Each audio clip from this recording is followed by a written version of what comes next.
Raymond James Stadium in Tampa is sold out for today's NFC Central matchup between the undefeated Minnesota Vikings and the struggling Tampa Bay Buccaneers. Vikings 7-0, the only undefeated team in the NFC, a 2-game lead over the Packers, and the Buccaneers trying to get back to the 500 mark today. Hello everyone, I'm Dick Stockton along with Matt Millen. And in the opening game of the season, the Vikings crushed the Bucs 31-7 in a game that set the tone for both teams. Since then, the Vikings playing with a world of confidence, Matt.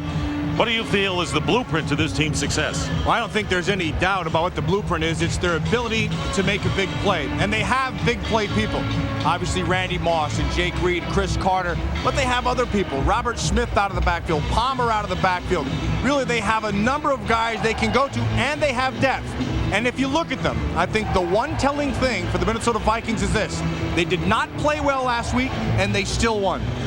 On the opposite end of the spectrum, you find the Buccaneers, who are not playing with confidence. They were embarrassed in New Orleans last week. They have yet to score an offensive touchdown in the first half this year. Obviously, they've got to get that attack going. They really do. And if they're going to, it's not going to be the grinded out stuff that they've done. They have to be able to make a big play, and it has to be down the field. And for them, their big play guy really is Warwick Dunn, number 1, and Jaquez Green, number 2. Green is young. He's green, so to speak. He has to learn how to make the big play, and that really puts more pressure on their offensive line. So this is a pivotal game for the Buccaneers, who played so well a year ago. And we'll be back with the opening kickoff from Tampa in just a moment. Ball's in there. Go for the ball. Let's go, man. All right, baby. 1, 2, 3. 60 minutes of football. Play hard. Take it right to him from the right in the middle. Right in the middle. Up front on 3. 1, 2, 3. There we go. That's what Fox Sports welcomes you to the following presentation of the National Football League.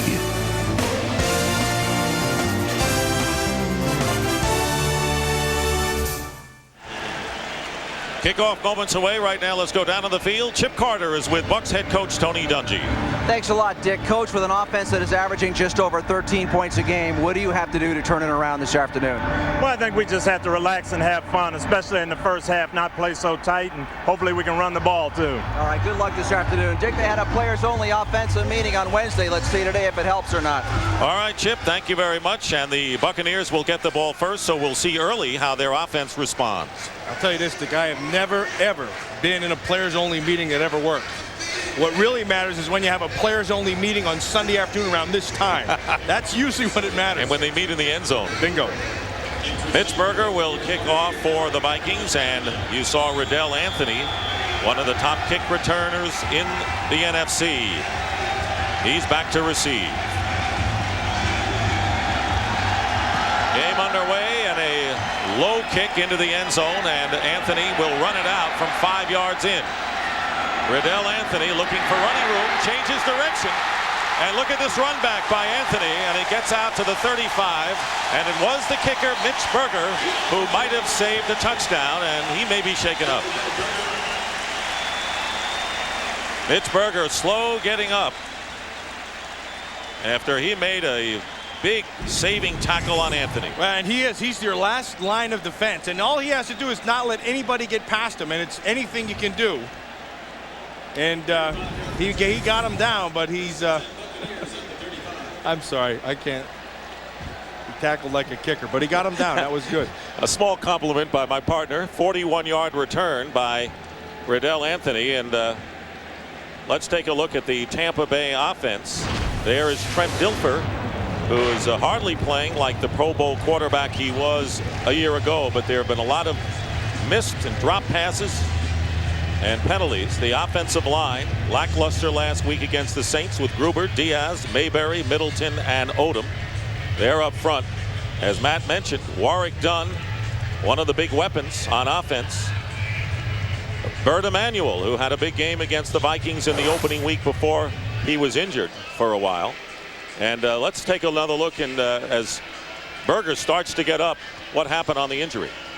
Well, he does a nice job of giving him only one way to go. He may have just got a knee to the head there by his own player. So Berger is up and slowly walking back to the Minnesota Vikings bench. Anthony coming in 4th in the NFC in kickoff returns. One of the strengths that the Bucs have. He's smiling, you know, because he's getting over to the sideline, and now he has to get to the players. And what will they say? And they're looking at him, he gives a smile. Hey, sorry, guys, you know, get a little camera time. So Tampa Bay starts from the 35-yard line. 2 wide receivers out of the eye. And Warrick Dunn gets the handoff, spinning his way up the middle. And Dunn brought down after a gain of 8 yards by Orlando Thomas and Jimmy Hitchcock. Defensively for the Vikings, playing a lot better than people had figured. Colonnay, Randall, Ball, and Alexander, the defensive line. Dwayne Rudd, Ed McDaniel, and Dixon Edwards. Superb set of linebackers. And the secondary maybe playing the best. Corey Fuller and Jimmy Hitchcock are the cornerbacks. Robert Griffith and Orlando Thomas the safeties. Okay, babe.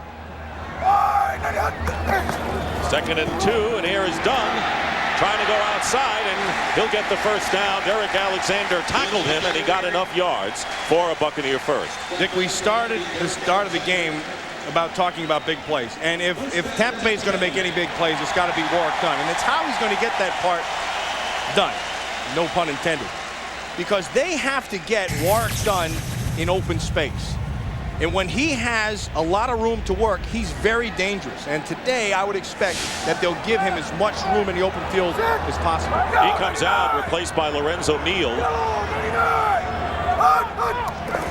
Moore, the tight end, is in motion, and Mike Allstott with a carry, and they bring it out to midfield and a gain of about 4 yards. So the Tampa Bay Buccaneers, who last year relied on the run, starting out that way today. Well, if you listen to our pregame show, and Howie Long and I were talking about this, and what do? How do they get this offense going? And really, what you have to do is stay with what you do well. Right now, they've been struggling. They really haven't done any facet of offense real well, but they feel most comfortable with pounding the football. And if they can keep the game close, they can continue to pound. 2nd down and 5. And Dilfer again goes to the ground game. Warrick Dunn back in the game, picks up a couple. It'll be 3rd down and about 4.5 for Tampa Bay as they get into Minnesota territory. You know, that's John Randall in there just giving a couple, just kind of walking around and bumping into guys and a couple words here and there. And the guy who he'll try to work on today is Frank Middleton. Frank Middleton is a guy who likes to mix it up verbally.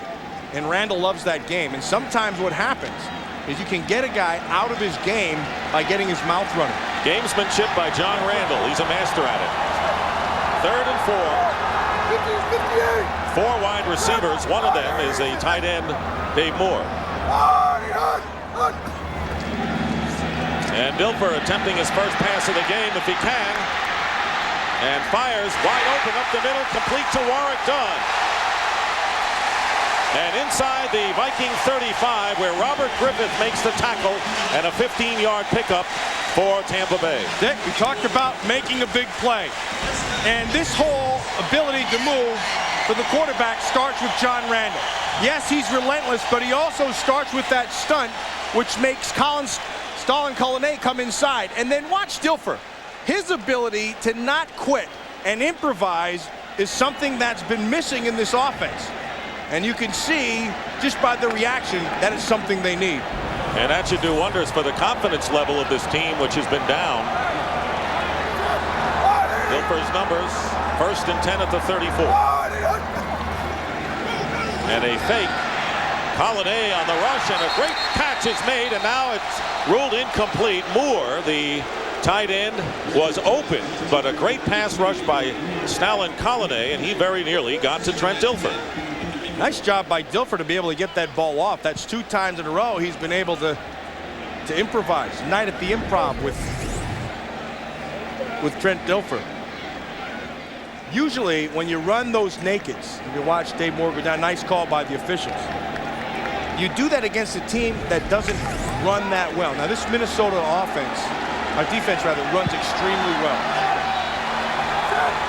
2nd down and 10 on the Viking 34. And the pitch is to Warrick Dunn. All-star blocking, and a fine play made inside and a gain of about 3, and that was John Randall who made the stop on Warrick Dunn. It's funny watching John Randall. There's a lot of reasons why I like this guy, but the biggest reason I love him is he has what you call a motor, and that is you never stop, no matter what. Yes, you're blocked, don't stay blocked. And then you just keep on running to the football. But his mental approach to the game is one that I just love. He puts that game face on probably around Friday sometime. They don't take it off till well after the game. 3rd and 7.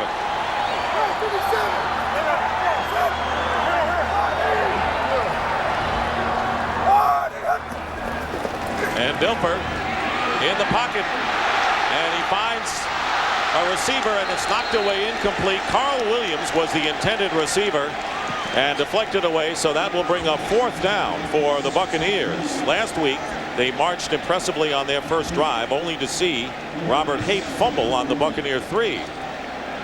So now it's 4th down, and it looks like Tampa Bay will go for it. It is 4th down and 7. So what are you're gonna, all you really gain, you try to pooch kick it inside the 20. If you miss, you're only going to gain 11 yards, and they're not thinking with their field goal kicking right now that it's that strong, so you go for it here. 0 for 2 coming in on 4th down. And here is Dilfer on 4th down, has time, and the pass underneath for Warrick Dunn. He's got the first down to the Vikings 21-yard line, and so the Buccaneers gamble, and it pays off. Griffith and Bursich on the play. And you can't measure the confidence thing, Dick, because that's real confidence. Watch Warrick Dunn. He does an outstanding job because the first thing he does is secure the pass rush. And so he chips inside off the stunt. And then after he releases, he gets to that area where they need him, and that's in space. By space, I mean there's nobody around him, and you give him an ability to use all of his movement. And the best protection that Dilfer has received in this drive. 1st and 10 at the 21 of Minnesota, and the handoff to Allstott, and not much there. And that'll bring up 2nd down, but at least Tampa Bay has kept the Viking defense on the field for a long time in the heat in this opening drive. And they have them off balance, and that's what they need to do. Nick, you mentioned at the start of the game about this Minnesota Viking defense and how they're playing better than people had thought. And I think there's reasons for that, and one of them is they've played with points at their back. Tony Dungy saying if we can get them into the 4th quarter, we'll have achieved something today. 2nd and 10. The 11th play of the drive coming up. And a fake and a rollout and the pass to Bert Emanuel. He was well surrounded by Viking defenders. It is incomplete, and 3rd down coming up. You know, I think there's a fine line between confidence and stupidity. Very fine. And at one point, you're going to have to just try to throw this thing away because there was coverage down the field. He had somebody in his face, and if Bert Emanuel doesn't tip this thing, this could be picked. There are 4 defenders in the picture. Yeah, so you have to play smart as well as confident. 3rd down and 10. Tampa Bay in field goal range on the 21.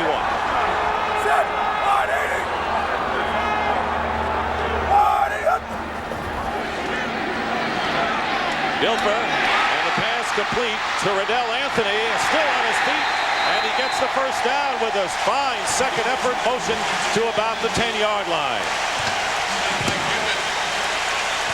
Dick, it's happening because of what we said at the start of the game. Watch the protection by the offensive line. Do a nice job. They come with 4, they pick up 4. They give him a pocket inside, he can step inside. And then when you have that kind of time and you're Riddell Anthony, take Robert Griffith and you take advantage of the fact that he looked back at the quarterback and you get open. Remember, the Buccaneers have yet to score an offensive touchdown in the first half this season. 1st and goal. Ball just inside the 10, and here is Warrick Dunn with Allstott in front. Dunn turns the corner, and he gets in. Touchdown, Tampa Bay. So the drought finally ends. Got to go back to last December when the Buccaneers scored an offensive touchdown in the first half, and they did this in their first possession today. And they did it by letting Warrick Dunn Use his speed, and look at this. This is space. Use all that outside. Nice job by Allstott inside. It enables him to be able to clear the corner, and then he bounces out with the speed and gets in. Michael Houston on for the extra point. And this was a long and fruitful drive. The kick is good, and the Buccaneers, on their first possession, drive down the field and have taken a 7-0 lead over the undefeated Minnesota Vikings.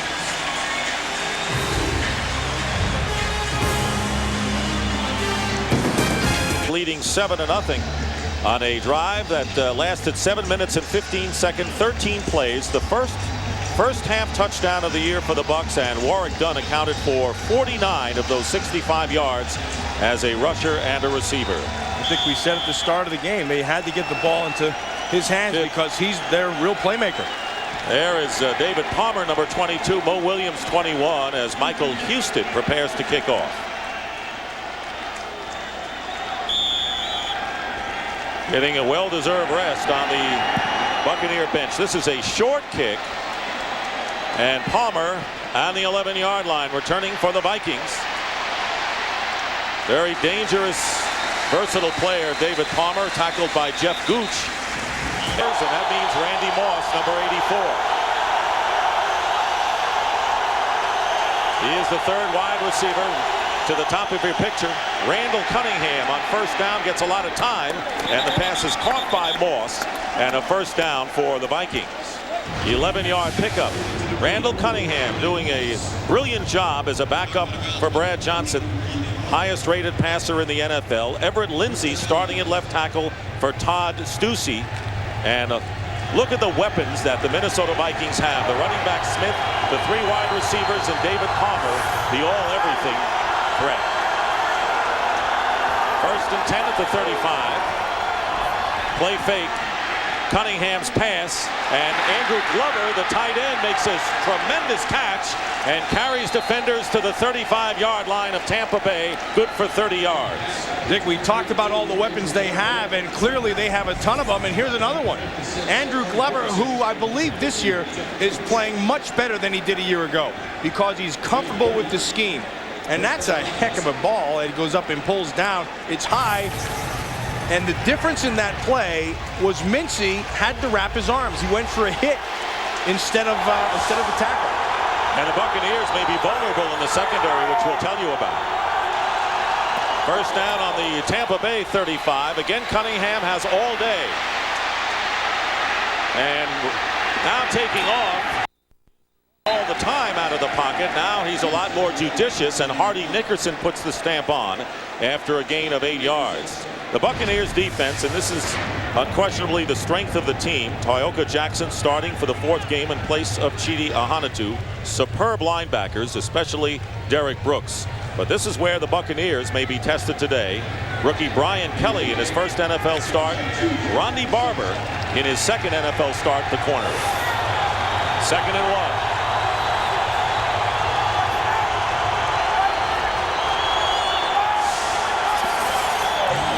Off to Robert Smith, his first carry of the game, nothing doing, and John Lynch, you'll see him come up to the line often today, stop the play, and that'll bring up 3rd down.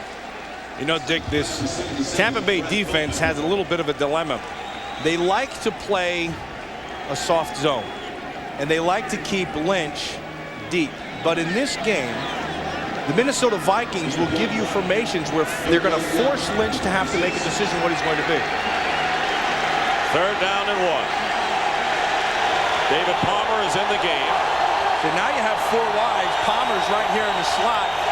You have big playability on the field, which really pressurizes this secondary. Leroy Hoard, the back goes in motion, and the quick toss, good for the first down. And inside the 20, that was Jake Reed. And right now, here's James Brown for an NFL update. JB? Dick and Matt, Falcons getting off to a quick start. 62-yard pass play from Chris Chandler to Tony Martin. Sets up this swing pass to Jamal Anderson. He scores, and the Falcons are up by a touch over the Rams. Back to Dick Stockton and the goatee, Matt Miller. Matt, I'm sure that the Falcons glad they got Chandler back in at quarterback. No question. Chandler changes the complexion of their entire offense. Vikings with a first down on the Bucs 19-yard line. A rollout by Randall Cunningham. He completes it to Robert Smith. And the Vikings responding to that opening drive by the Buccaneers, looking impressive as well. Dick, this is what Minnesota has to do against this defense, because this defense is not going to give you a big play. It's going to be a game of patience for Randall Cunningham and their offense. They're going to try to take away everything deep and make you throw underneath. Now look at Minnesota. They have scored on their last 31 possessions in the red zone. It's phenomenal. 2nd and 6. There's Robert Smith, ducks down and gets inside the 10 and close to the first down. Charles Mincy in on the stop. So the Vikings may have a 1st and goal depending on the spot, and we're going to have the measurement.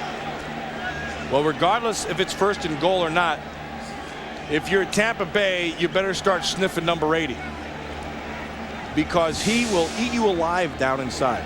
He'll basketball you. He uses his body extremely well. He uses his brain as much as his brawn, and it is a first down. And he caught 2 touchdown passes in the season's opener in Minnesota, as did Randy Moss. Chris Carter, to me, is what really makes them go, because he's really tough to defend. And he'll eat up your zones inside. If you try to undercut him with the linebacker, he'll run through it. He's physical. He's smart. 1st and goal at the 9. There he is, right here in the slot.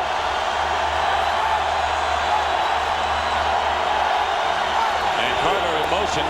And here's Robert Smith up the middle, and he gets in for the touchdown. And the Minnesota Vikings made it look easy against a very strong defense, and they answer the Tampa Bay touchdown, and it's a 7-6 game. They came out and did the majority of their damage with throwing. But then once they have you spread and have you thinking about those receivers, well, then here comes Robert Smith. Nice job right there by Greg DeLong. Does a good job inside by Christie. Just clears that whole right side, and he's in for 6. Mitch Berger shaken up on the opening kickoff, holding for the perfect Gary Anderson, who adds the tying point. So Robert Smith, coming off his 3rd 100 rushing game of the year, brings the Vikings even with the Bucs. Done. On the sidelines as Mike Allstott lines up with Lorenzo Neal, the up back. From the 20-yard line, Allstott getting the call, and he dives forward to the 25. Dwayne Rudd is there. Hey, see, tonight you got The Lost World tonight on Fox. Jurassic Park. I love that movie. Love all the dinosaurs. Always been, hey, look out. Hey, that was a Velociraptor. Right. One of my favorite dinosaurs of all time. Your kids are not going to miss that show tonight. Absolutely not. I'm not going to miss that show. You'll have to tape it, though. Always loved dinosaurs. 2nd and 5. Riddell Anthony in motion. Draw play to Allstott. Oh, man. Mike Allstott powers his way to a first down, and that is the Allstott who ran to some great success and to the Pro Bowl a year ago. And you know, you talk about power. Watch Lorenzo Neal. Low Neal, number 41, the fullback. He is power personified.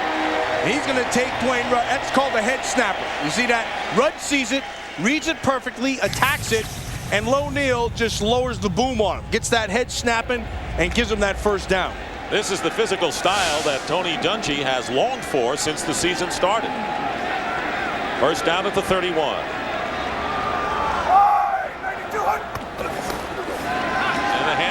Again to Allstott, and he picks a couple of yards. So the Tampa Bay Bucs starting this series with Warrick Dunn on the sideline. A gain of 2 with Jerry Ball, the famous nose tackle, who's having a fine year with the Vikings. Playing real well and found his game. And you know what? Jerry Ball's an affable guy, outgoing, very bright. You know, sees the whole picture, and he knows this picture. He has to play a role, and he's very comfortable with it, and he's playing it well. 2nd and 8.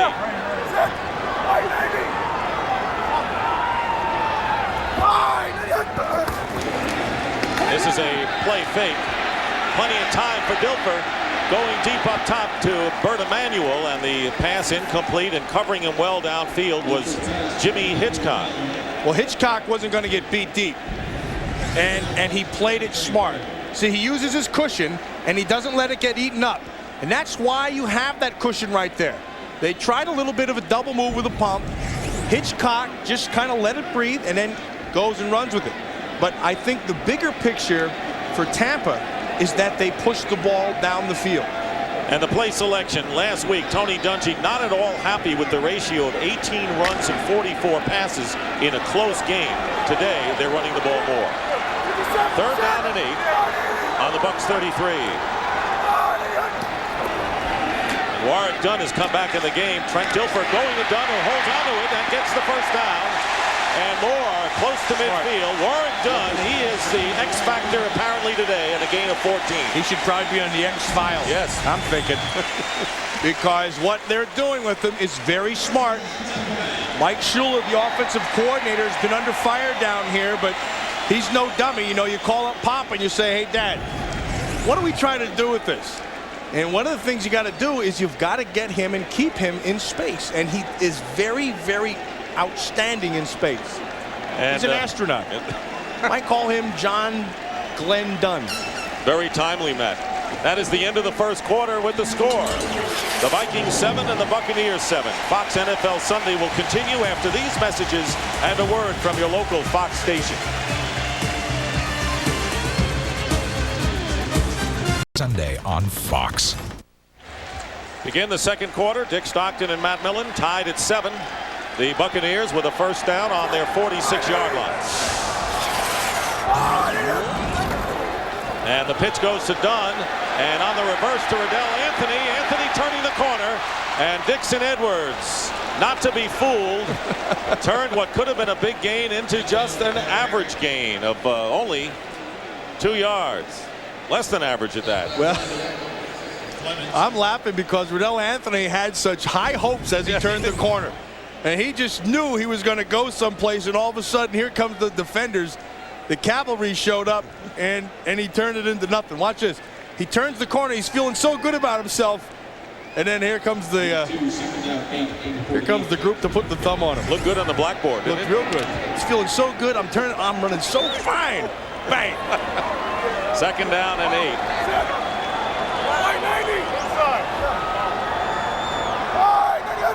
Patrick Hape in motion. Dilfer looking for time, and the pass to Riddell Anthony. He makes the catch, and the forward progress will be enough for the first down at the 43. Jimmy Hitchcock defending, and the Buccaneers holding on to the ball as opposed to last week when they dropped 7 passes. Well, and bigger than that, Dick, is that offensive line. And they've been under fire, and I watched them myself. They did not look solid. But today, they're giving lots of time to throw, and Dilfer is making the throws. So we're giving them time. They're making the catches. In last week's game against New Orleans, they started off fine. They gave him time. He made the throw. They dropped the ball. 9-yard pickup. Ball on the Viking 43. And the handoff is to Mike Allstott. And Mike Allstott with a sensational run inside the 25 and a gain of 21 yards, and he is playing like a man possessed. And a nice cut by him. Robert Griffiths, the strong safety, came clean. Nobody accounted for him. He walked up, but Allstott gave that little bit of Joliet move to the outside right there. Nice job by Bert Emanuel to get somebody on the safety, and then he gets the power going forward. So the Tampa Bay Buccaneers running the ball already have gained more yards on the ground than they did in all of last week's game. First down on the 22-yard line. They go back to Allstott, and Allstott gets at least 5 yards on that carry. And in talking to Tony Dungy, he said Allstott slowed up this year, had hip and thumb injuries, had a lot of idle time, and normally he's somebody who outworks everybody, so he wasn't himself coming in. And he's working now, and he's getting help up front in the work. Watch George Diaz right inside, and then Lorenzo Neal. And if you're going to run on this defense, you have to be able to block John Randle. One of the weaknesses of Randle is he's not a real big guy. And so you can get those big hogs working on him, he'll wear him down. Allstott gets a breather. Warwick Dunn is back in, and he gets the pitch with Lorenzo Neal blocking in front. And he gets inside the 15-yard line, and the first penalty of the game, the first flag of the game is thrown. That's a kind of a delayed penalty as well. Derek Alexander making the play, and the initial call is against the Vikings. Ron Blum is our referee today. Personal foul, unnecessary roughness, late hit, 93 defense. After this, there's your man John Randall, little rambunctious. Little extracurricular. He's just taking a nice stroll in the park today, and then he sees Diaz, and then he figures, well, what the heck, I'll go hit him. I don't know about that, but they did, so they threw the flag. That's the first penalty of the game, and it comes early in the second. I'll tell you who's wearing some people out in there is Lorenzo Neal. He is wearing those guys. I mean, he is flat knocking them back. First and goal now. There's Neal. First year with the Bucs. Ball is at the 7 of Minnesota. Allstott back in. Number 40. And here's Allstott. Gets to the 4-yard line, and right now the Tampa Bay Buccaneers offensive line and backs are punishing the front of the Vikings. But Denny Green told us last night at times they have problems. When they have problems on defense, he said it's when we get a big physical offensive line start pounding on us. They've been able to score so many points early that teams have had to abandon their running game. But this is a big offensive line, and they've brought their A game today. Yes, they have. It's the best I've seen them play. 12th play coming up. Second and goal at the 4.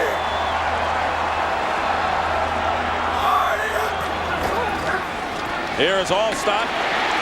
He's over. Touchdown, Bucs.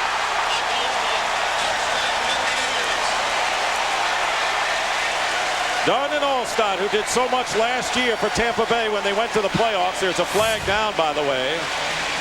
And pending this call, the two running backs scoring the first 2 touchdowns today. But here's Ron Blum, and they're going to nullify the score. Holding is the call against Tampa Bay. So a touchdown is taken off the board.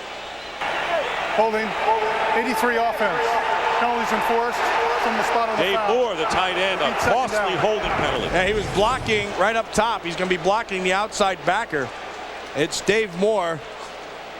He just gets on top of him, and I guess they call that little bit of hook. It's kind of sorry, but that's the way it goes. So they take the touchdown off. It is still 7-7, and now it is second and goal back to the 12. Well, let's see how the Buccaneers respond to that penalty. Here's Trent Dilfer going into the end zone. Touchdown, wide open is Riddell Anthony. Well, they responded decisively in a hurry. Pretty darn good, I'd say. There was no one within 10 yards of Anthony. So that has to be a blown coverage behind, but Dick, a bigger thing than that.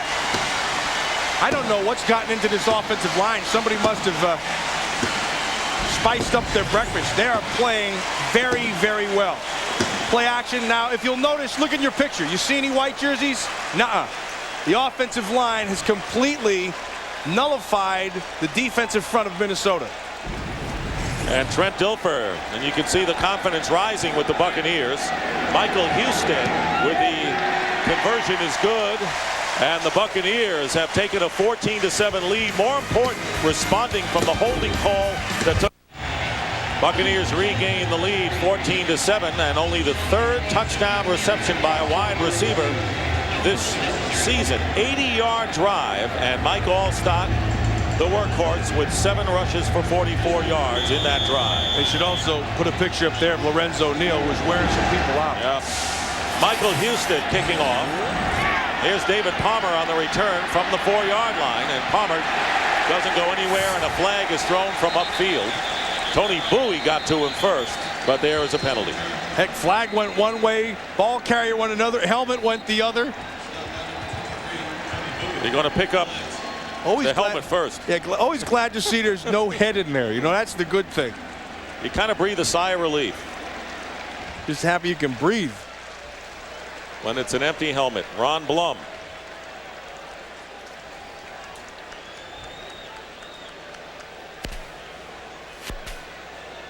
See Trent Dilfer just trying to keep himself on his game.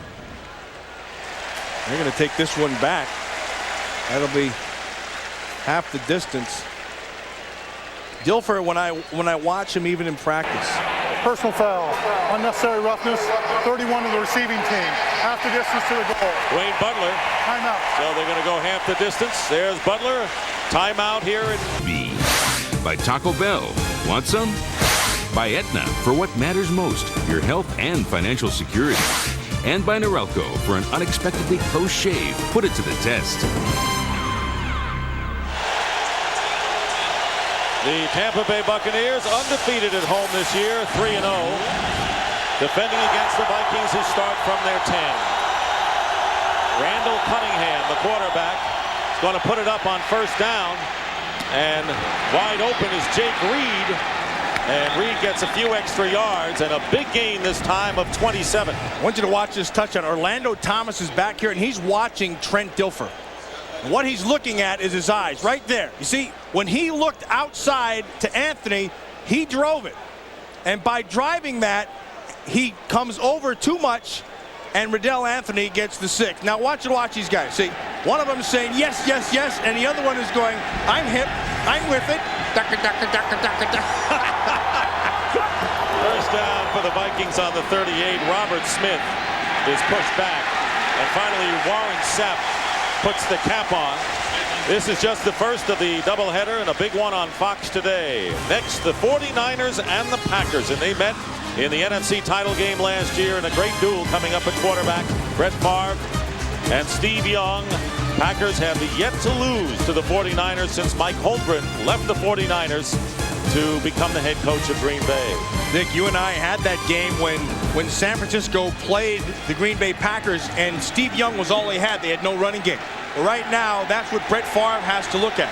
He doesn't have a reliable running game, and he's got to be the biggest thing on the field. 2nd and 10.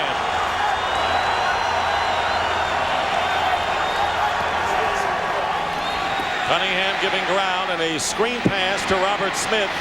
And Smith on the outside is knocked out of bounds by John Lynch. Right now, let's check in with James Brown for an NFL update. All right, Dick, when you're, my goodness, 0-7, you got to gamble. Take a look at Billy Joe Tolliver throwing for Sean Dawkins, picked off by a gambling Eric Davis, 56 yards to pay dirt. It's the Panthers on top of New Orleans by 14-0. Back to Dick Stockton, Matt Millard. How did we know that one was coming? And Carolina had them playing just well enough, but just to get beat. Former teammate Eric Davis, a smart player, makes a smart play. 3rd down and 1. Evans and Leroy Horde are the running backs, and they give it to Evans, the up back, and he dives for the first down.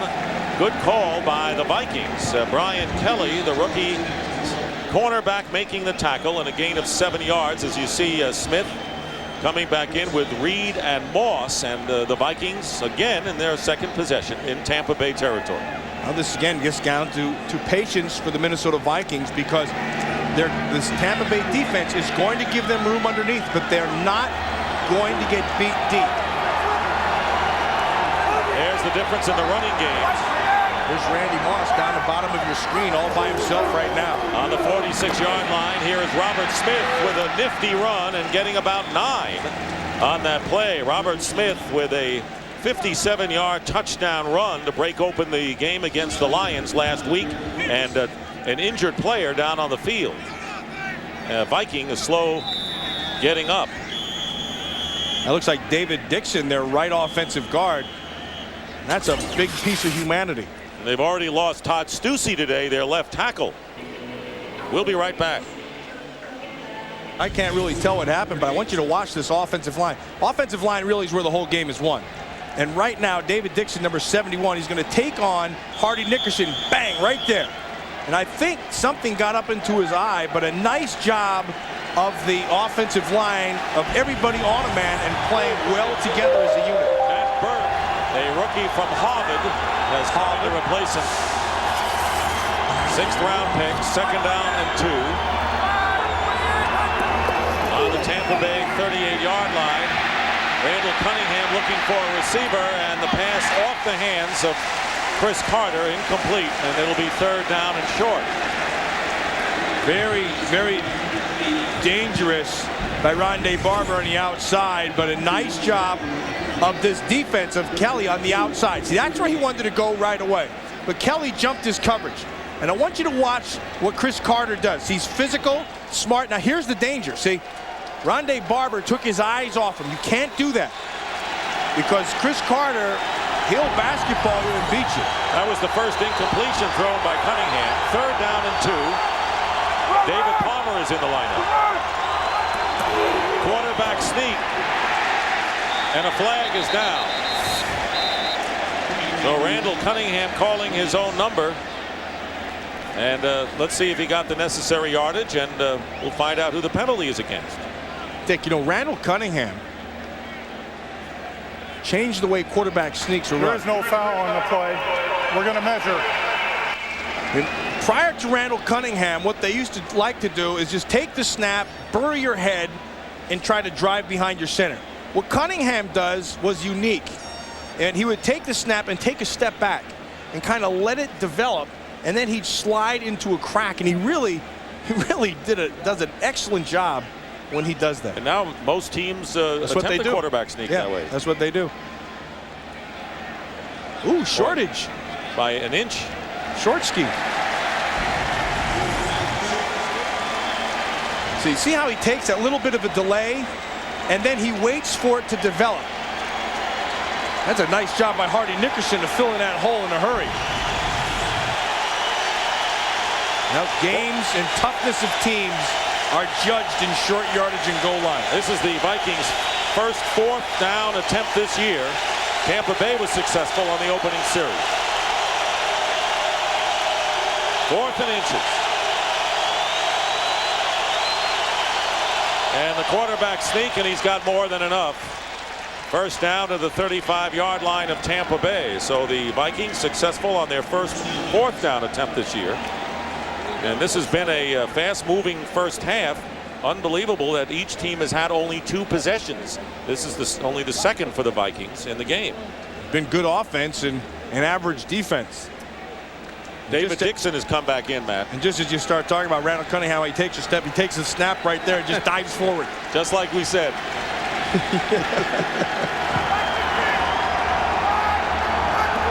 First down on the 35. Robert Smith changes direction impressively. Still going on the outside. Flag is down. And Robert Smith finally upended and knocked out of bounds inside the 15-yard line. But a penalty marker down up around the 30-yard line. Rondé Barber finally knocked Smith out of bounds. And they may bring this back. A hold called against the Vikings.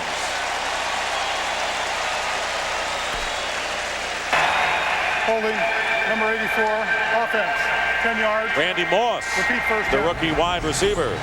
Randy Moss working outside on Kelly, and Kelly goes up to get himself a headbutt, and then he just holds on to him. And that's what they called right at the end.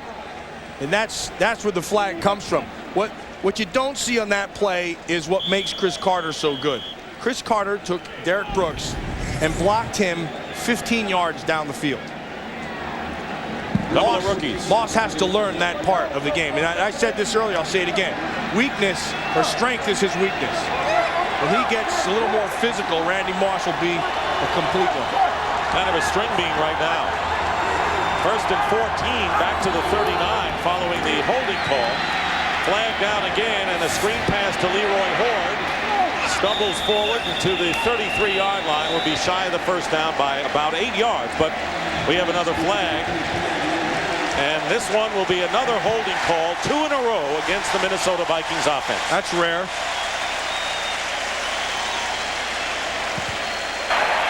Holding, 62 offense, 10 yards. That's Repeat the first center, down. Jeff Christie. They're working against Brad Culpepper inside, and Culpepper gives you a lot of movement.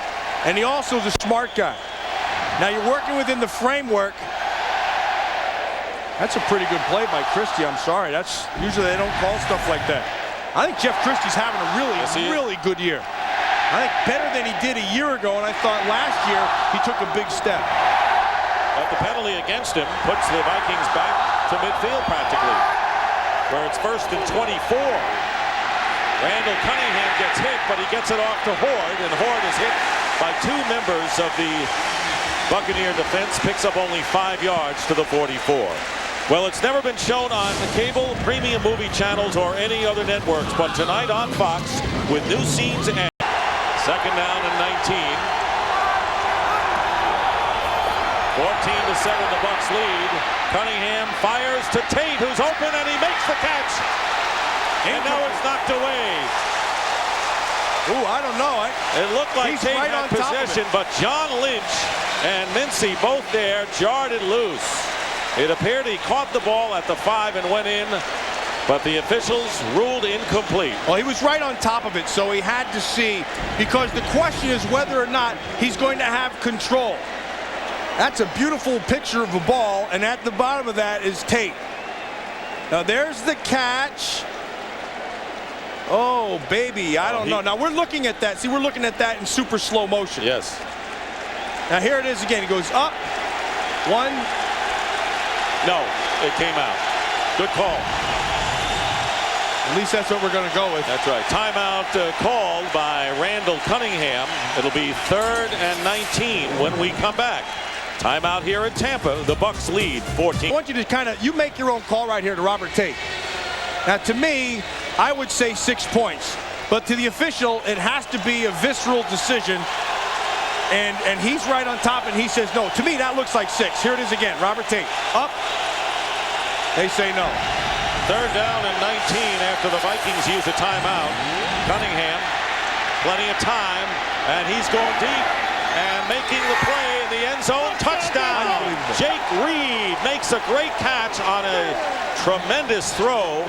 And we saw Cunningham last week throw on 60 yards on his way down against the Lions, and this was a sensational zooming throw, 44-yard catch by Reed, and the Vikes get the touchdown anyway. Hey, you don't get it, try again. And nice time to throw, and then Cunningham just puts a, look at this is perfectly thrown. You can't get better than that. And a great job of Jake Reed positioning his body, concentration. Like Kelly even slapped the ball on the way down, but it's 6. Gary Anderson, who has not missed an extra point or a field goal, ties the game. So Jake Reed, kind of the forgotten receiver this year for the Vikings, makes a great catch. Example of what they call cover 3. So you're going to rotate up right here. Now you have 1, 2, 3 deep. The business back here is don't get beat deep. So what happens, Jake Reed runs right by it. And he does a nice job of holding the outside position and making Lynch, the strong safety, have to run a long way. All that happens, and then on top of that, Cunningham throws a perfect pass. 10th touchdown of 20 or more yards by the Vikings, and taking advantage of the inexperience in the secondary. That was rookie Brian Kelly defending. Berger's kick in the end zone, bobbled by Riddell Anthony. That was a muff, and he kept it in the end zone for a touchback. So in this game, with 4:07 remaining, Matt, we have had 4 possessions. Each team has had the ball twice, and each team has scored touchdowns every time they've had the ball. Both offenses have accomplished what they wanted to do. Minnesota Vikings have been patient, and they've also gotten their big play. The Tampa Bay Bucs have been able to grind it out and also get some plays in the open field with Warwick Dunn. Total yardage story, but they have not stopped the big play. 1st down and 10 at the 20-yard line. 4:07 remaining in the first half. Warwick Dunn, who scored the first Tampa Bay touchdown, gets maybe a yard or 2.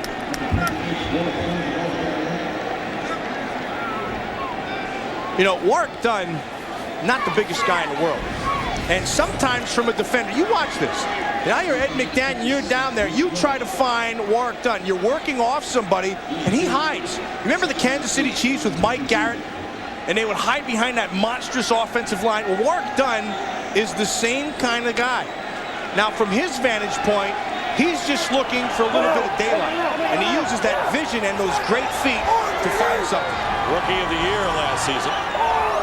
2nd down and 8. Pressure on Dilfer, and the pass intended for Allstott out of the backfield, and it was Jerry Ball who came up the middle and put good pressure on the Bucs quarterback. That was excellent by Jerry Ball, because if Ball does not follow through with running through to get the pressure, that screen is set up perfectly. But because he does run through and not react and come back, he forces that ball to come too hard, and they can't make the reception. Jerry Ball, former Raider, started his career with the Lions. It'll be 3rd down and 8 on the 22. Jerry Ball used to be a running back in high school. Yes. And he looked like a running back on that play.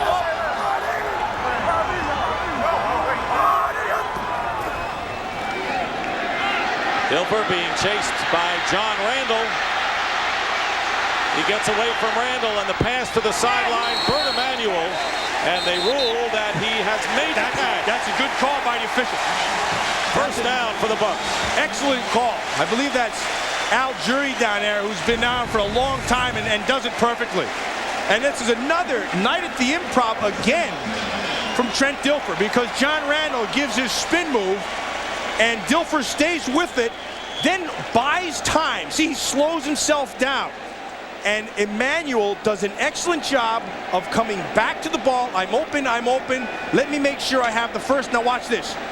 Now why that's a catch is because he would have come down had he not been hit.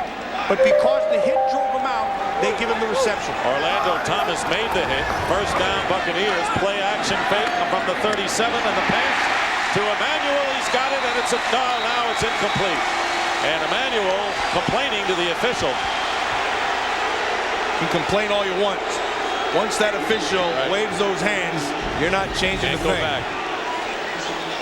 Dick, can you just see the confidence building? Oh, nice job by Jimmy Hitchcock. I mean, he stripped it away. Yeah, that's a great job. Did you see the break he had on that ball? Jimmy Hitchcock read that thing before Trent Dilfer and made a great break and slapped it away. That's great defense. Manuel hurt in the opening game. Come back, and he's a big weapon for the Bucs, who faces 2nd and 10. On the draw play, Warwick Dunn gets running room. Warwick Dunn. And Robert Griffith knocks him out of bounds. A draw play that worked to perfection. 50 yards by Warwick Dunn, and it's first down for the Buccaneers, threatening to score again. There's Warwick Dunn right here, and watch Mike Allstott come through. He kind of just trips and gets nobody, but he didn't need any help because, again, they got Dunn in a position to use his vision and feet, and then he's off to the races. And before I forget, there's always two sides to the play. Robert Griffiths does a great job of taking the right angle to prevent the score. 2-minute warning, and the Buccaneers looking to break the tie.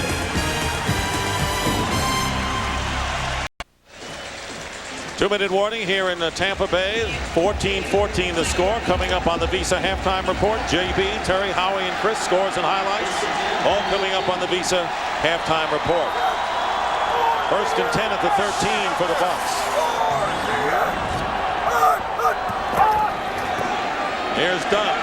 That 50-yard run by Warwick Dunn was the longest gain for the Buccaneers all season. Dick, we said at the start of the game that Warwick Dunn had to have big plays because he was their big playmaker. And today, he's had a bunch of them. I mean, he's been able to do it in the running game, and he's also had a couple of nice pass receptions. The whole key is to get him in the open field. When they can get that part done, Dunn can get it done. There you see 80 rushing yards, 37 receiving yards, and we still have less than 2 minutes to play in the first half. 2nd and 11. Mike Allstott is the running back. He gets the call. Trying to cut inside, but nothing there. And that'll bring up 3rd down. With the clock winding down to a minute to go, the Buccaneers still have all 3 of their timeouts remaining. Dick, what a great lineup we had today on Fox. I mean, we got this game going, then we have San Francisco, Green Bay, and you got the Lost World, Jurassic Park with the dinosaurs tonight. I'm pretty fired up. You know what? And you can just stay in front of your television watching Fox. I would. All day and night. Warren Sapp has an opinion about the upcoming game between the Packers and the 49ers, and he's pretty opinionated. San Francisco don't stand a chance. They can't beat them. They can't beat them. There's just something about certain teams and certain places and certain players that bring out the best. And Brett Favre usually plays his best game against San Fran. And you know, after the last 3 weeks of the way he performed, I'm sure he's ready to go out and play the way he's capable of playing.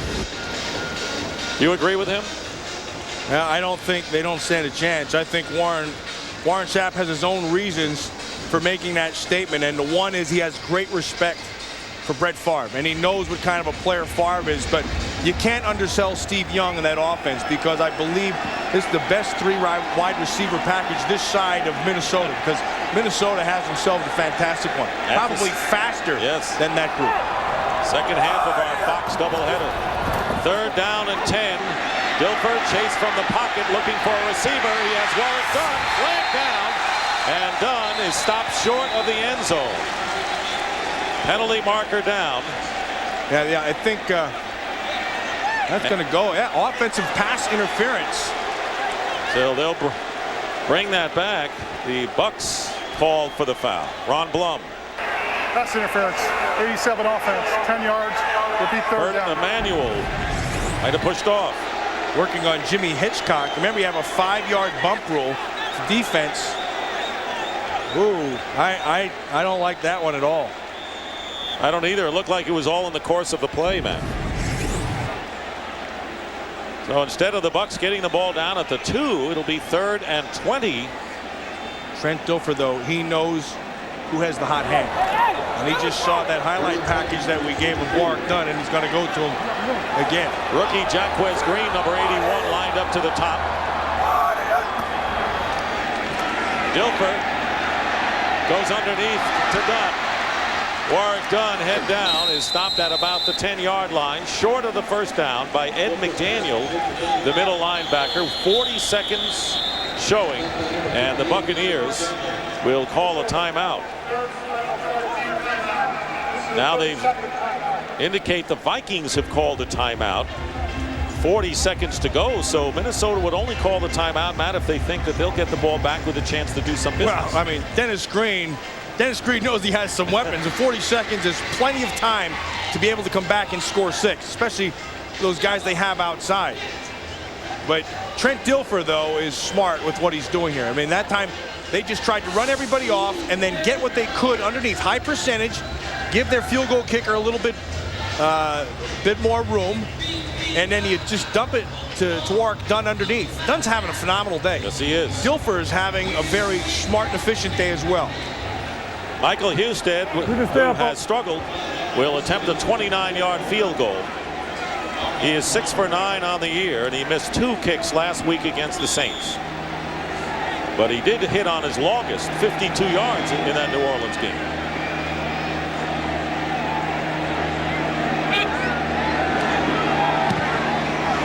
Michael Husted's kick is good, and the Buccaneers, who have not trailed in this game, regain the lead for the second time by a score of 17-14, and the Vikings, who stop the clock, will have 36 seconds to try to get the ball either into the end zone or within field goal range for Gary Anderson, who this season has been automatic.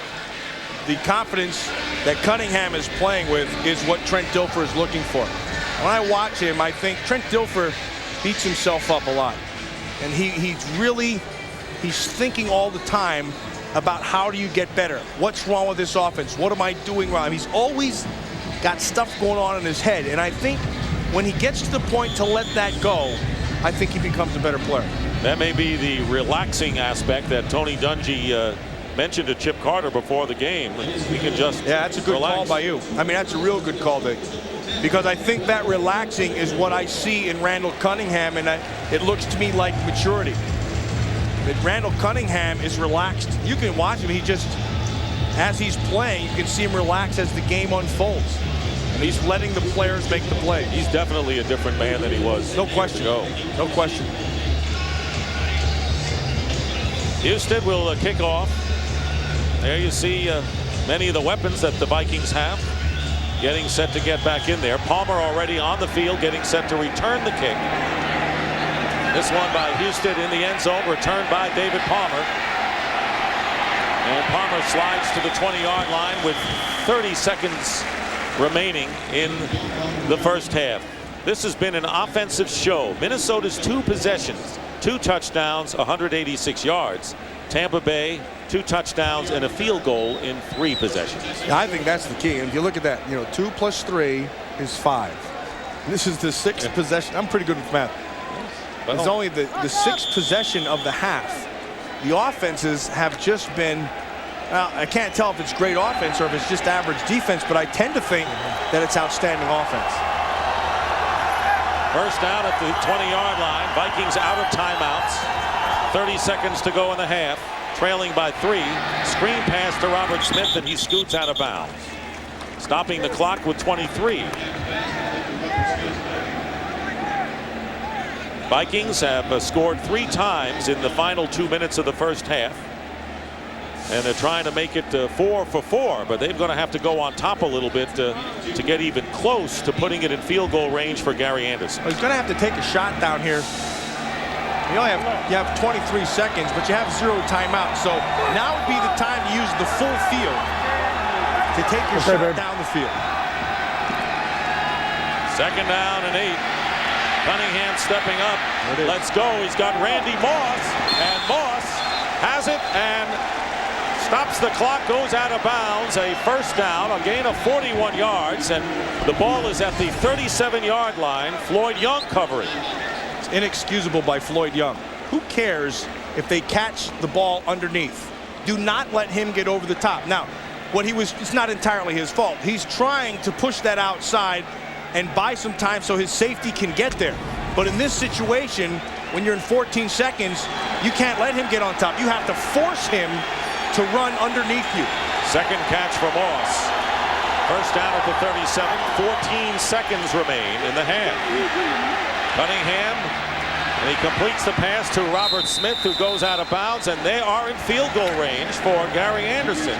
So you can see why it was a wise call by Dennis Green to call the timeout with 40 seconds to go, as Anderson last week kicked his 400th career field goal and is yet to miss in 15 attempts.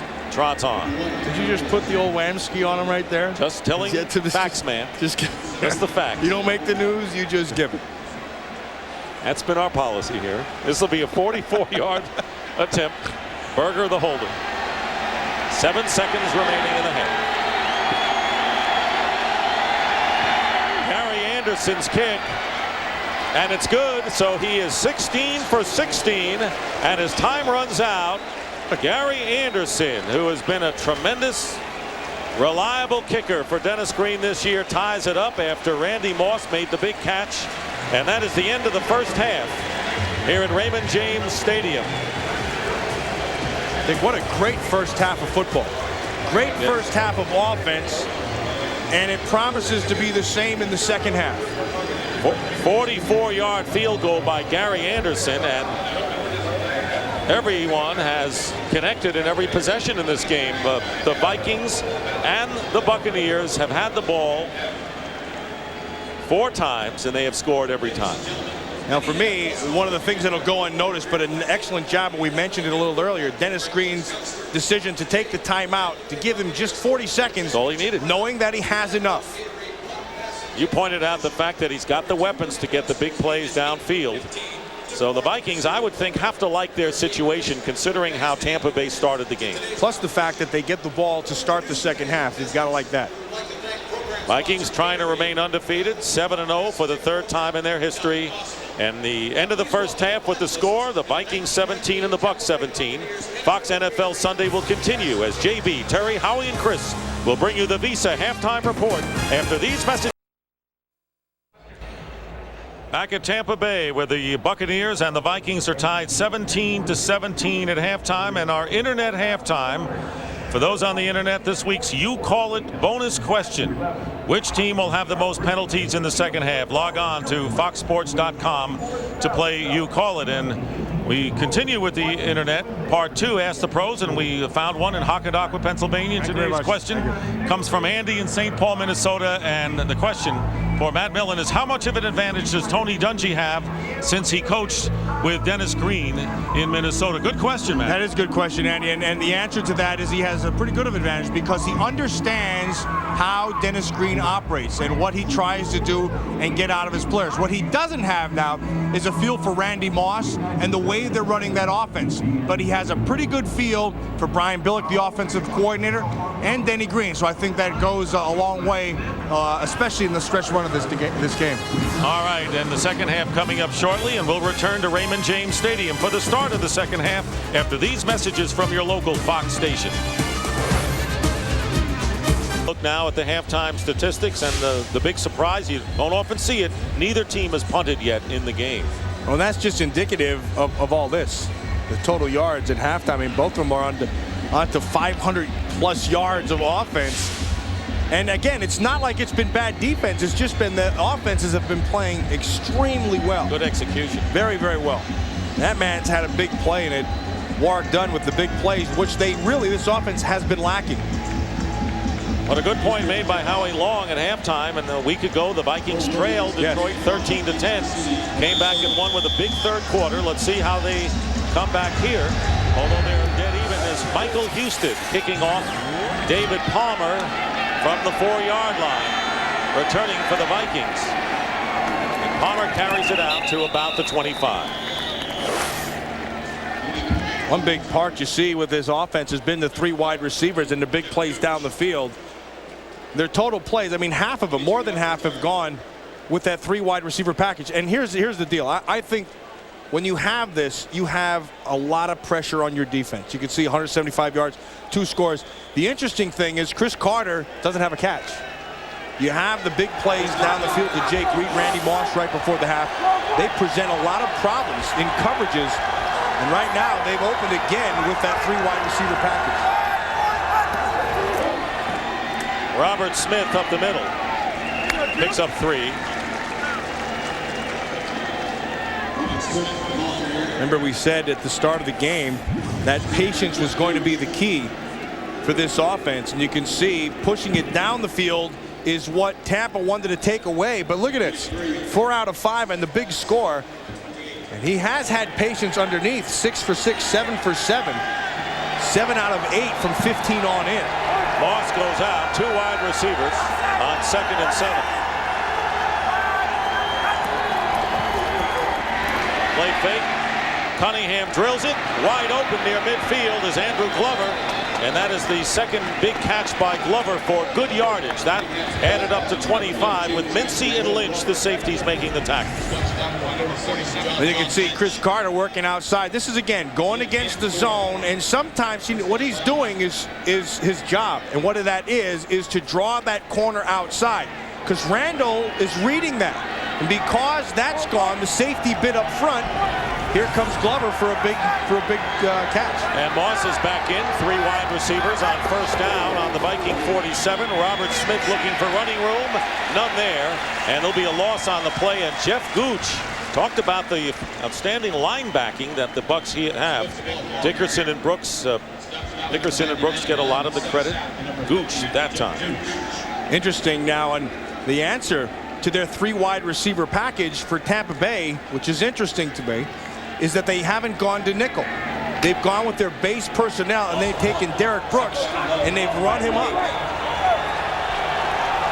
There's Brian Kelly, and there's Brooks on 2nd and 11. Showing blitz for one of the rare times. Cunningham directing the receivers, but goes underneath, and that will go as the first catch of the game for Chris Carter. Not much, though, a minimal gain.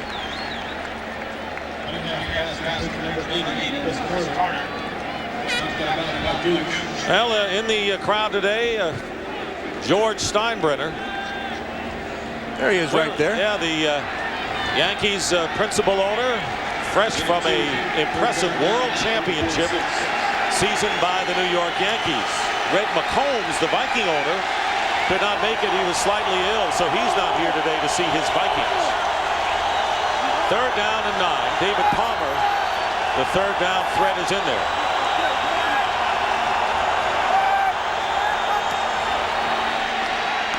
Quick screen to Jake Reed, going down the sideline, and and ridden out of bounds, and it was Ronde Barber who saved the touchdown, getting Reed inside the 15-yard line.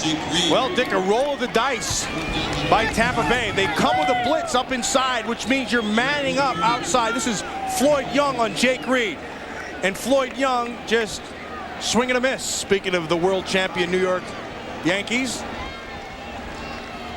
Ronde Barber gets on his horse, but Chris Carter adds a little injury to insult. Sure did. 32-yard pickup on that big pass play. Vikings threatening to take the lead for the first time.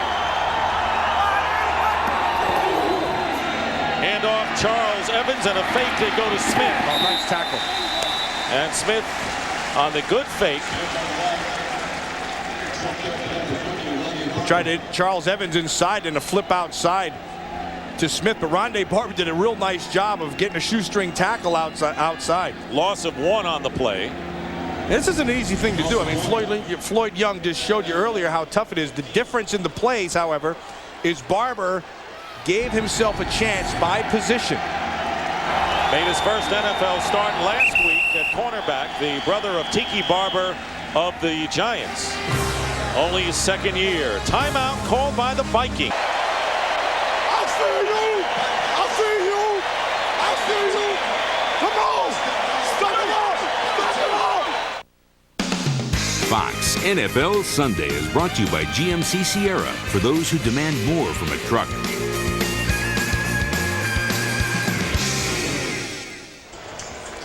You know, some people, gather around the water cooler at work. Sap and Crisco, they got around the water bottle, and they just hang out together. Howie Long used to do that. Howie used to walk into the opposing offense's huddle and just steal their water. Why not? Second down and 11 after the Viking timeout. Oh, nice and a good catch by Robert Smith, and a flag is down. Smith stopped by Brian Kelly.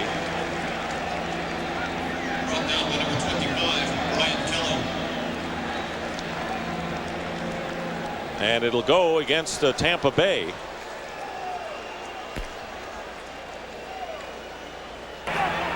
Illegal contact, 55 defense, 5 yards, first down. That was Brooks. Derek Brooks, the illegal contact. Remember, you have 5 yards to get your hit in. That's Andrew Glover, number 82. Now there's his 5, and there's 7, 8, and that's what they're going to call. Glover figuring in a big play in this drive with a 25-yard catch, and then Reed on a 32-yard pass and run. First and goal for the Vikings on the 10-yard line.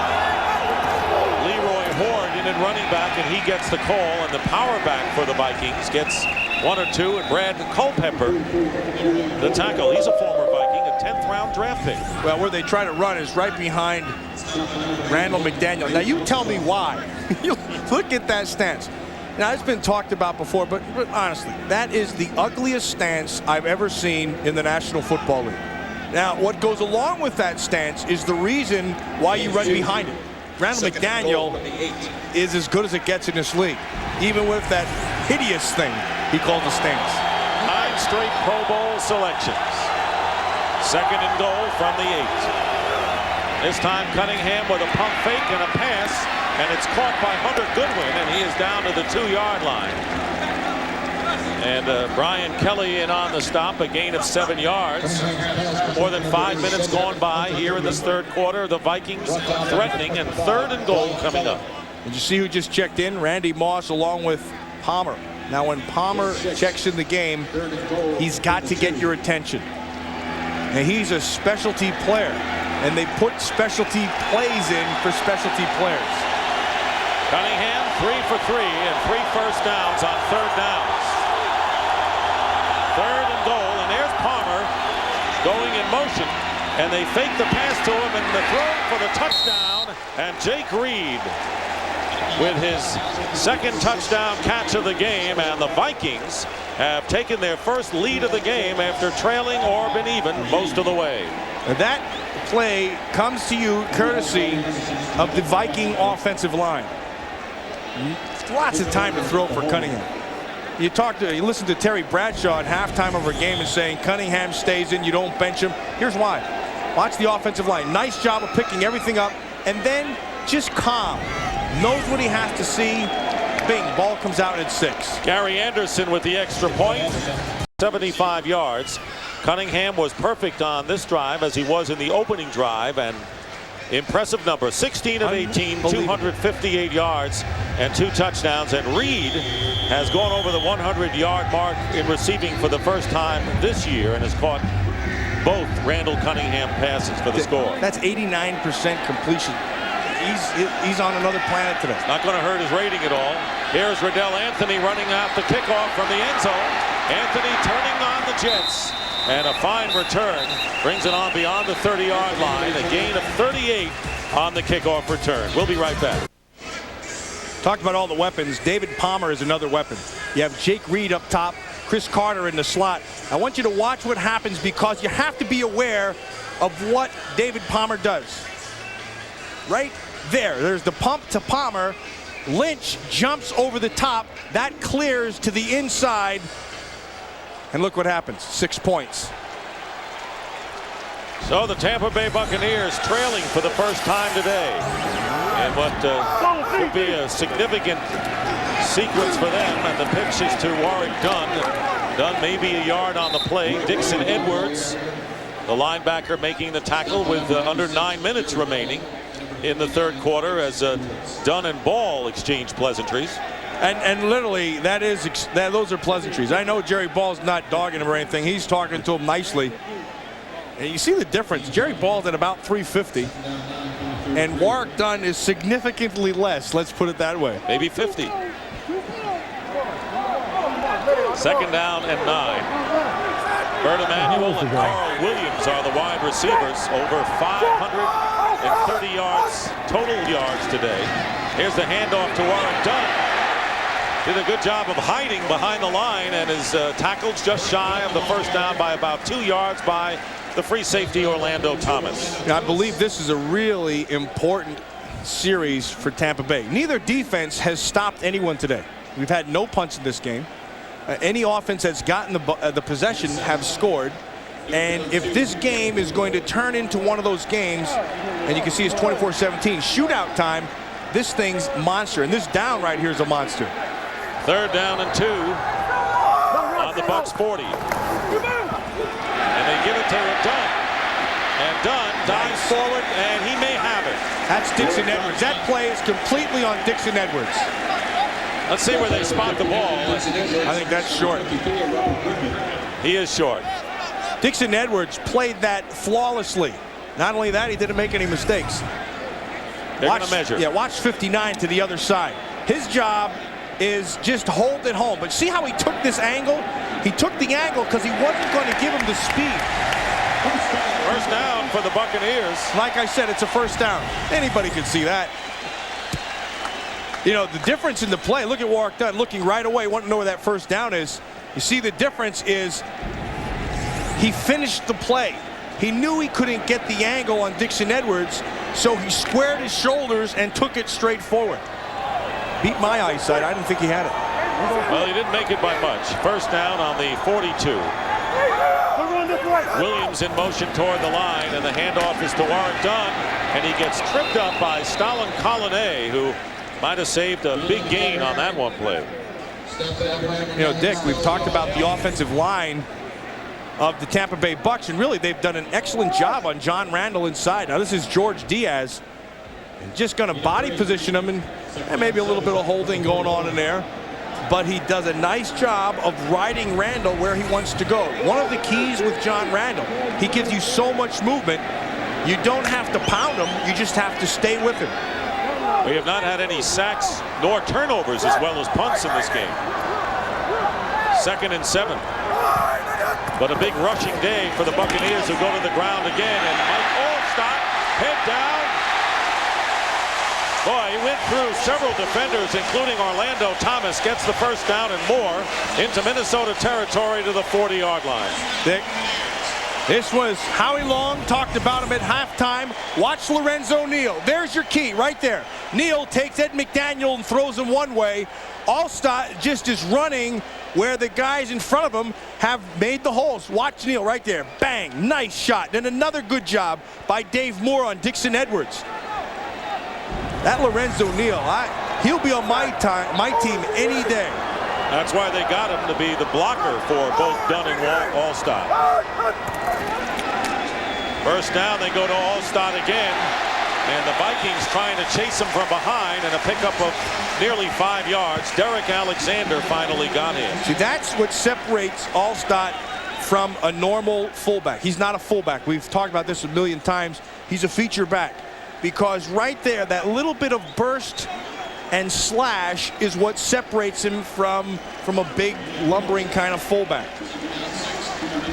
2nd down and 6. Alstott with a much-deserved breather.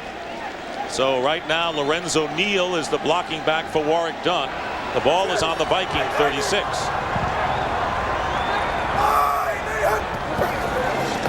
They go to Dunn again. Dunn gets hit at the line and stopped at the 35, a pickup of 1. Robert Griffith forcing the play from the secondary.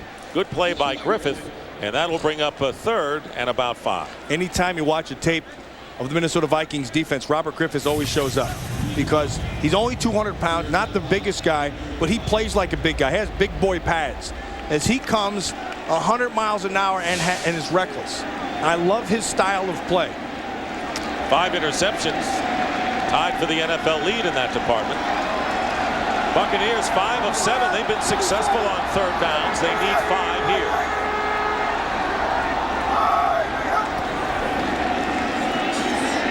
Dilfer going deep, and the pass knocked away by Jimmy Hitchcock. It was intended for Carl Williams, and a perfectly played textbook play by Hitchcock. Hitchcock is playing his rear end off out there today. He is really playing well because he's playing smart. Use your cushion. Okay, they try that little double move outside. Hitchcock plays it perfect, holds the inside position, and then really a nice job by Williams of preventing the interception because he played it extremely well. And they're going to go for it on 4th down. They were successful earlier today. Jacquez Green, number 81, lines up to the bottom of your screen. 4th and 5. Green, the speedy rookie, getting his chance, but the pass goes underneath, and it's a 1st down to Riddell Anthony. Flag is down as well, and they have a face mask tacked on. It is a 1st down and a gain of 16. Yeah, Corey Fuller's going to see I didn't have the face mask, I just had the neck.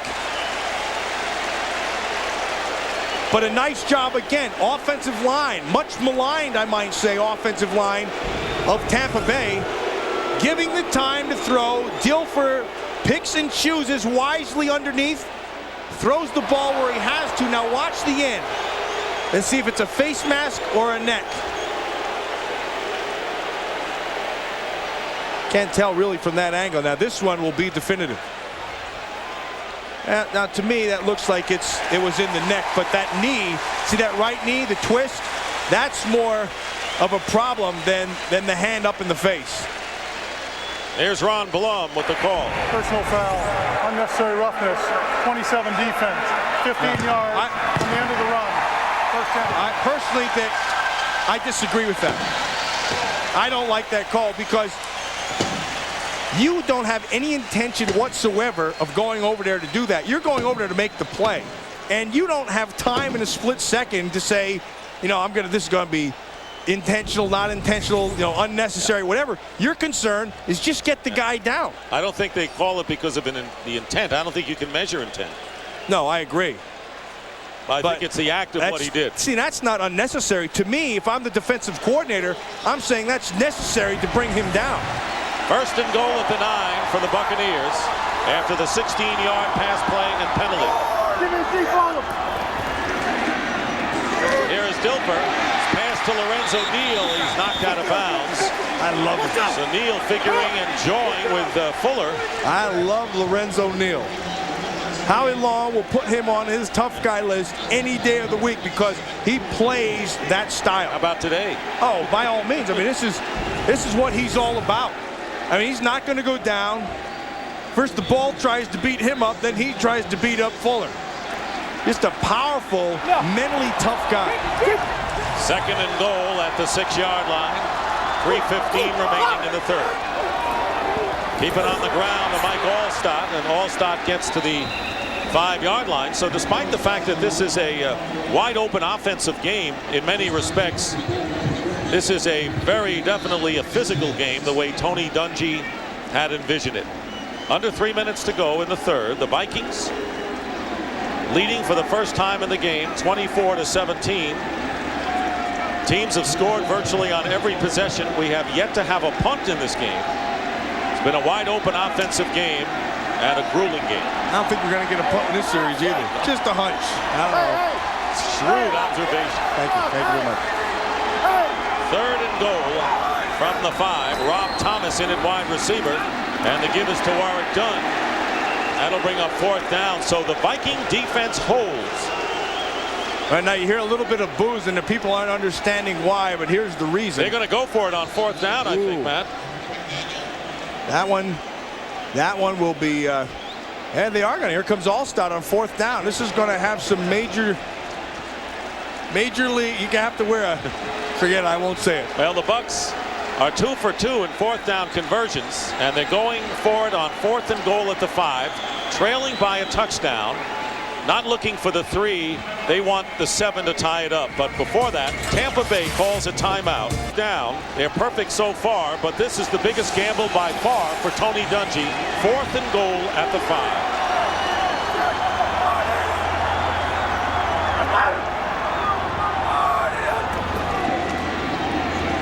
Dilfer's throw, and they're not going to get it. It's broken up short of the goal line. Riddell Anthony was defended nicely by Orlando Thomas, and so the Buccaneers, who gambled on 4th down, passed up the field goal, have turned the ball over on downs to the Minnesota Vikings.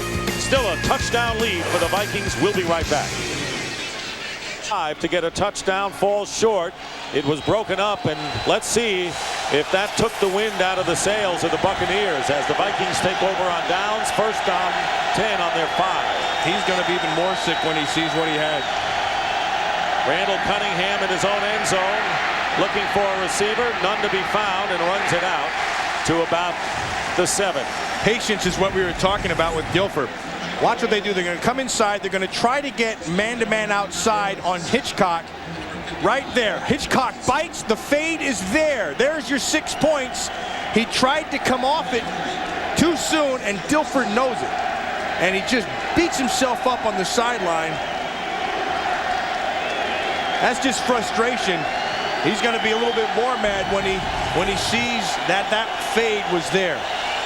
2nd down and 7, close to a minute remaining here in the 3rd quarter. Vikings lead 24-17. Randall Cunningham swings it out to Robert Smith, and Smith tackled finally by Al Singleton, number 51. Stayed in bounds, under a minute remaining in the 3rd quarter. So it'll be interesting to see the Buccaneers, who have been ahead or tied until that last touchdown pass to Reed in the 3rd quarter, whether the Bucs can stay with the Vikings now. This is a big series. This is a big down right now for the Tampa Bay Buccaneers. If they can stop them here, they can get some field position back. 3rd and 4 from the 11. David Palmer is in the game. That's like stealing. Passes to Palmer, and Palmer gets a second effort and gets the first down. So big play by the big threat on 3rd down, David Palmer. Charles Mincy made the tackle. Dick, that's like stealing. They're gonna play the zone. They're gonna put Palmer out in the flat, and you're gonna expect him to be covered. It's not going to happen. Nice job of patience with Randall Cunningham. He just waits for him to clear, and there it is. Final seconds will tick off, and that is the end of the 3rd quarter with the score. The Vikings 24, the Buccaneers 17. Fox NFL Sunday will continue after a word from your local Fox station. To Palmer on the sideline after he just beat himself up for a bad decision. Well, I'll tell you this, he plays with pure emotion the whole game long. No question about it. But the Vikings get a big first down to end the 3rd quarter, and the first play of the 4th quarter is a handoff up the middle of Robert Smith, and not much there. Dick Stockton and Matt Millen started the 4th quarter, and it's been a game of offenses and big plays. 9 drives combined, 7 scores. Randall Cunningham having a brilliant game. Phenomenal. Tampa Bay running the ball well, but no turnovers, no punts, and no quarterback sacks. Well, you heard Terry Bradshaw say at halftime, don't take Rand, don't put him to the bench. He playing like this, he's playing better than anybody. 2nd and 9 at the 20.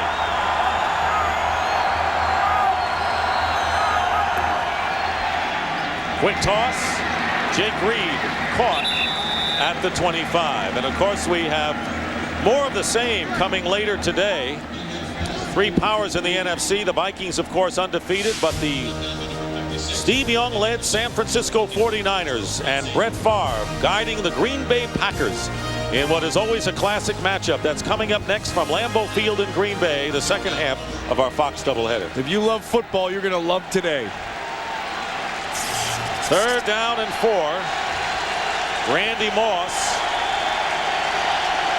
and David Palmer have checked in for Minnesota.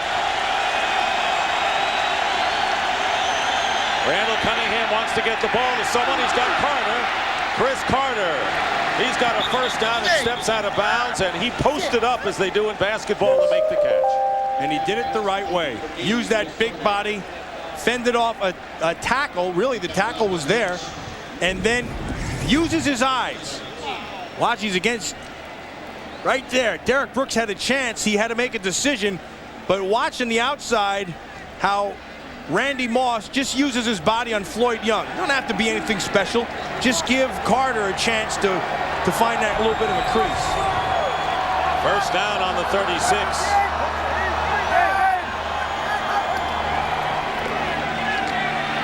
Randall Cunningham gets hit as he throws, and the pass is intercepted, and it's Derek Brooks. He's still going.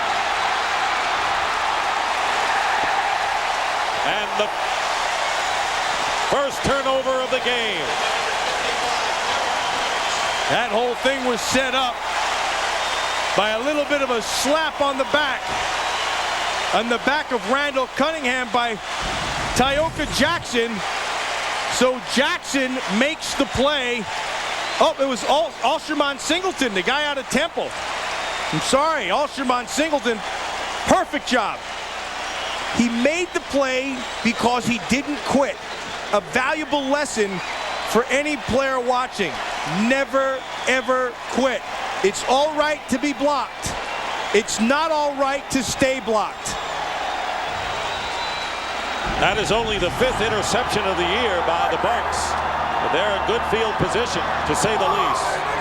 First down on the Viking 23, and Warwick Dunn gets hit by Derek Alexander and stopped at the 20-yard line after a gain of 3. Here's Alsherman Singleton. Was coached. Oh, there's our Fox box up there, too. The Lost World coming up tonight. Thank you very much. Playing extremely well. Playing like one of those velocitous Raptors. Oh, there he goes. That's what Alsherman Singleton did, who played at Temple for my buddy Chet Parlavecchio, who coached him. One of those Raptors ate our sandwiches up here at halftime. 2nd down and 7 at the 20. Tampa Bay trying to take advantage of a big break. Dilfer's pass incomplete. He was leading Bert Emanuel, and that will bring up 3rd down.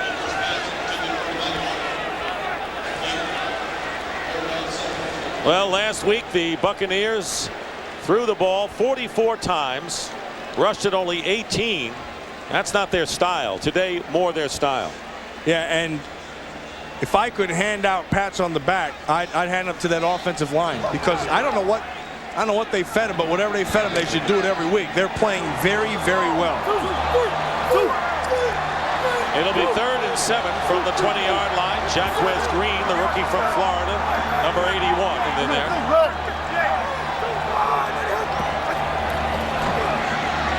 Dilfer stepping up, and he's going for Emanuel, incomplete.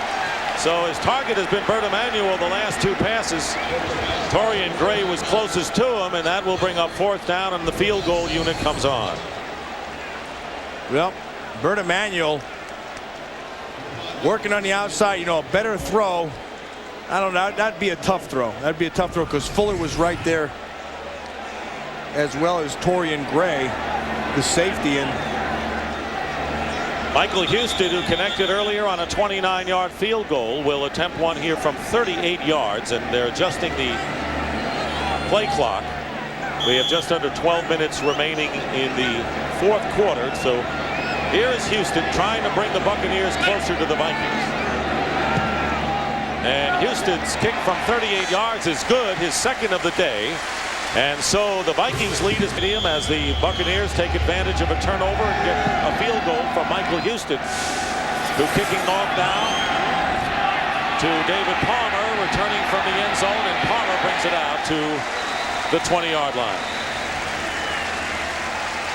If you look around this stadium, it's absolutely gorgeous, but that is a beautiful pirate ship, and that's the one area that the Tampa Bay Bucs have completely over the Minnesota Vikings. Now, I'm talking to some of the Viking players prior to the game, said, don't believe this baloney. I don't care how nice their pirate ship is. Ours was manly driven. We had to row it. They are using sails, and they're taking the easy way out, and that's why we are what we are. You can thank Stussy, McDaniel, and Christie for those comments. You know, Matt, I think you could take your hammer and nails, which you often do back home, and help that one at Eden Prairie, don't you think? I was talking to Todd Stussy before the game, and he said, boy, we did a shoot on that thing, and we stood on the deck, and it collapsed. Tony Bowie of the Buccaneers at 1975 with the ball on the 20-yard line, leading the Buccaneers 24-20.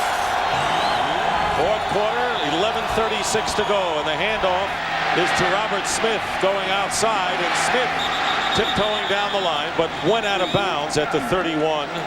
Chased there by John Lynch. It has been just a fun game to watch all game long, and a game that's been packed with big plays and emotion.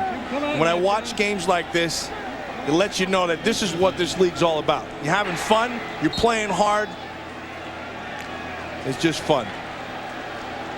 And both teams have responded. They have both shown up today. 1st and 10 at the 31 for the Vikings.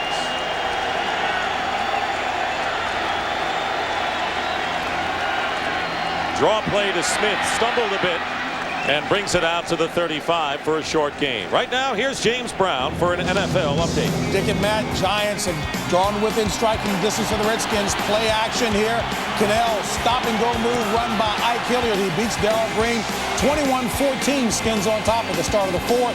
And of course, many of you will see the 49ers taking on the Green Bay Packers. A great quarterback talking to a great broadcaster, Pat Summerall. That game coming up next. Back to Dick and Matt. Steve Young has not ever beaten the Green Bay Packers. He's 0 for 5. But this is a different team this year that they're playing in Green Bay. They don't have that running game.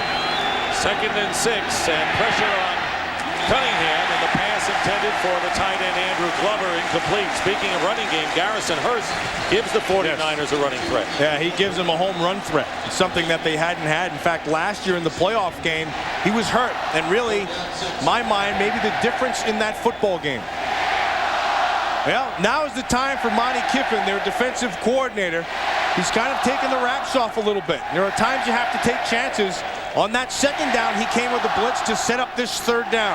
But Randall Cunningham has been perfect on third down passing today.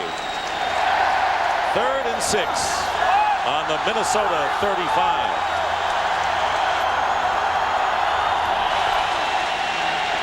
There comes pressure, and down he goes, and the first sack of the game. Derek Brooks and Rondy Barber with the blitz, but it was Brooks. You remember he had the interception a little while ago. Well, we talked about it. Here's Brooks inside, Nickerson inside. They're going to give you a lot of different looks. But Derek Brooks, really, he comes clean because of a missed assignment inside. Andrew Glover, he was accounted for, but he never picked him up. Our first punt of the game. Mitch Berger kicking it, and it's Jaquez Green who leads the NFL with a flag down. Hello. Penalty marker down at the line of scrimmage, back at the 20-yard line. Alsherman Singleton is pointing to Mike Morris and the Minnesota Vikings, so Jaquez may have another chance to bring this back, and he will. Jaquez Green averaging over 25 yards a punt return, by far leading the NFL. He has been spectacular. He had a 55-yarder last week. He got kissed, though, at the end of that play. Watch Mike Morris right side. Yeah, see what he did? He just grabbed him and pulled him backwards. And that's an old veteran move. Actually, it's a good move, generally not called. They drop. See, Mike Morris does a nice job of snapping and getting down the field, and he may not be the fastest or first guy down there, but he gives you a presence and a point to work off. So Singleton drove him backwards, and all he did was just kind of fall back with him, and they caught him. And all it does is give Jaquez Green another chance. He returned one for a touchdown against the Packers, 95 yards. Second week of the year. Mitch Berger's first punt was 54 yards. That was nullified. Gets this one off, and Jaquez Green at midfield returning for Tampa Bay and gets into Minnesota territory, so that was a huge edge. How many yards, Matt, for the Bucs? Touchdown on 4th and goal from the 5, passed up the field goal. You wondered how they would respond. Brooks made an interception, they got 3, and now Brooks made a sack, and they got it back again. That's right. So the Bucs with a first down on the Viking 43. Mike Allstott is the low running back, and it's a play-action pass. Dilfer completes the pass. Riddell Anthony, who is in motion, makes the catch and a first down to the 27. Now that play is all set up because of that running game, and they've had such great success. Now I want you to watch how hard Dilfer is going to sell this play action. He holds it out. That's to draw everybody in. And then you're running the deep out. Nice job of protection. Anthony is able to drive Fuller off, and the ball is thrown perfectly, but it doesn't happen unless you sell that play action inside, which means your running game's got to be there. Warwick Dunn is into the game right now. 645 total yards today. Ball at the 26, and here is Warwick Dunn. And Dunn has gone over the 100-yard mark rushing as he picks up a healthy 8 on first down. Griffith and McDaniel were there. Well, they're running the ball literally at will. And they're running the whole time wherever they want to. You can see left, center, right. The most of it has been, the attempts have been inside. The yards was the one run by Warwick Dunn outside to the left. But they got that thing humming. And with that in mind, remember what Chris Collinsworth said at halftime. This is a hot day. And the longer that Minnesota Viking defense is on the field, it starts to take its toll. And a big rushing day for the Buccaneers. Second down and 1. Here is Mike Allstott.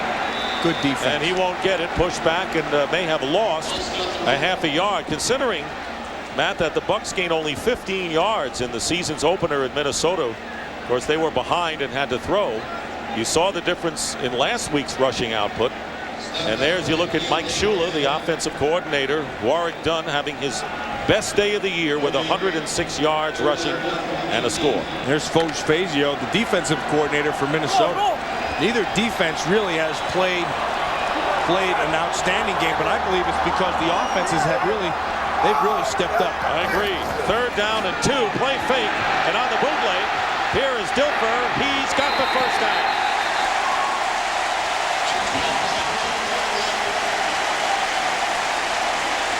Gutsy call. Gutsy call. And you're going to try to beat Clemens, the defensive end, to the corner.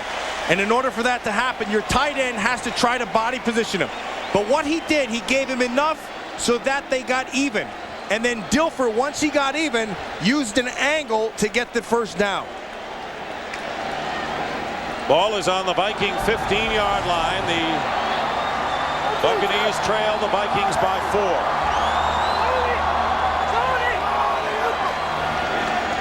Another fake and another rollout by Dilfer.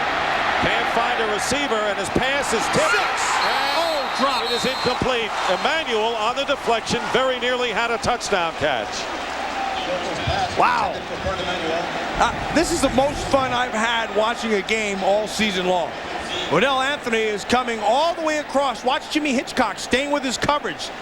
That's excellent. And then that should have been 6. He had it in his hands. Coming down, working on Fuller, outside, then back.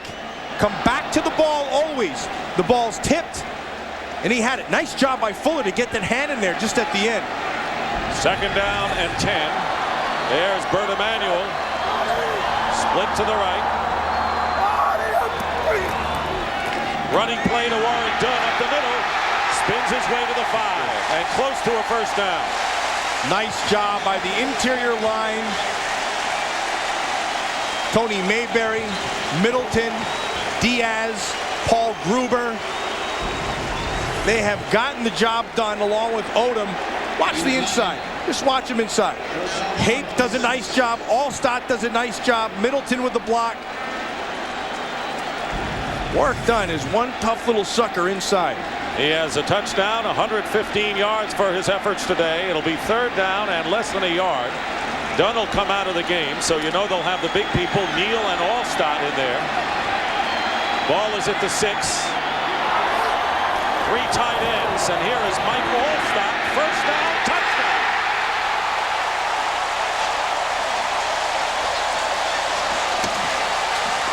That run was reminiscent of last year's Minnesota Viking goal line run. Second effort, powered it in. He doesn't get it done, however, without the great block by Lorenzo Neal. Watch Lorenzo Neal. Here it is, bang on Dixon Edwards, and then he just fouls him. Great job by Allstott of keeping his feet going. Runs over Hitchcock, and Hitchcock needed to wrap his arms, but Low Neal's had himself a dynamite game. Michael Husted on for the extra point, and the kick is good. And with 5 minutes and 48 seconds remaining in the fourth quarter, the Tampa Bay Buccaneers show what they're made of. After some final quarter, they are undefeated at 7-0, and that record is in jeopardy. But they'll get the ball back with plenty of time remaining. 5 minutes and 48 seconds to go in the fourth quarter. Michael Husted with a deep kick. And the Vikes will take it out on the 20, fielded by Palmer in the end zone. Last year, Mike Allstott on the goal line really defined what he was all about right here with his second effort and his bruising running style. And that is exactly what he brought to today's game on the goal line again, where he just powered his way into the end zone, just using second effort and power. Right here, Hitchcock runs right through it, keeps the feet going, and it's 6. Tampa Bay starting out 5-0 last year, trying to regain that magic. He's an excited guy because Lorenzo Neal's played a dynamite game. Vikings first down on their 20. They trail now. Randall Cunningham looking for a receiver, goes up, and the flag is down, and the pass caught by Chris Carter at the 42-yard line. But a penalty comes from upfield. Dick, I was just about to say, this smells like Chris Carter time to me. They'll bring it back, however. Well, he was working on Lynch, and that's where the penalty flag is going to come. They'll nullify a 21-yard gain. Pass interference. 80 offense. Yeah. 10 yards. Watch John Lynch. That's a tall order to cut. See, he took him and threw him to the side. But if I am Randall Cunningham, and it's this time of the game, you got 5.5 to go, you're down by 3, you need something, Chris Carter is your man. He's only had 2 catches, but this is the time of the game where he can take it over.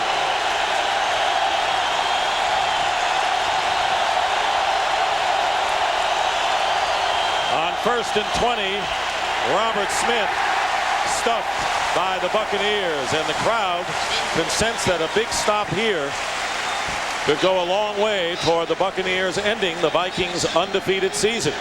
Dick, we spoke of the weapons that Minnesota has and the problems they present with those 3 wide receivers and Robert Smith in the backfield. Monty Kiffin, the defensive coordinator, has decided to attack him with regular people, which has put a lot of pressure today on John Lynch, but he's responded. Second down and 20. Crowd is a factor. Cunningham escapes a sack, and Greg DeLong, a tight end, brings it out, loses a helmet, and brings it out short of the first down by about 14 yards, however. And Derek Brooks, who's played a marvelous game, put the pressure on once again, nearly had a safety. Monty Kiffin is rolling the bones. They come in a blitz. Here comes Hardy Nickerson. You heard Howie Long again at halftime talking about Randall Cunningham and the difference. His patience in the pocket. He didn't take off and ran. He looked to throw, and he made a play. 3rd and long.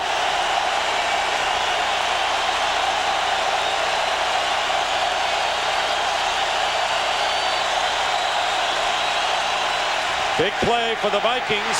Cunningham goes down, sacked by Brad Culpepper. And the former 10th round draft pick by the Vikes with a critical defensive play. Loss of 11. If Culpepper didn't make a play all game, he chose his spot properly. Watch 77. He just keeps on coming. Hustle is one thing, making the play is another, and he got that play when he had to have it. Mitch Berger kicking, and he shanks it.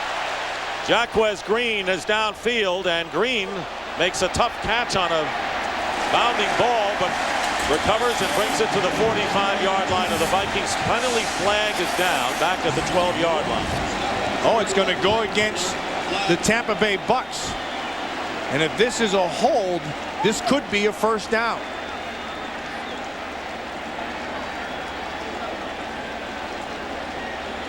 Frustrated Chris Carter, only 2 catches today. Oh, it's not. Holding while the ball was in the air, 59 of the receiving team. 10 yards is enforced from this change of possession spot. First down, Tampa. So Jamie Duncan, but it's a post-possession foul. Yeah, and that was big. You're going to watch the hold right here on the side, all the way down the field. He just latches onto him and doesn't let him go. That's on Pete Bursich, 56 of the Vikings. Randy Moss showing some frustration. Well, he's young and he'll be frustrated more after that. But a duo right there is very satisfied.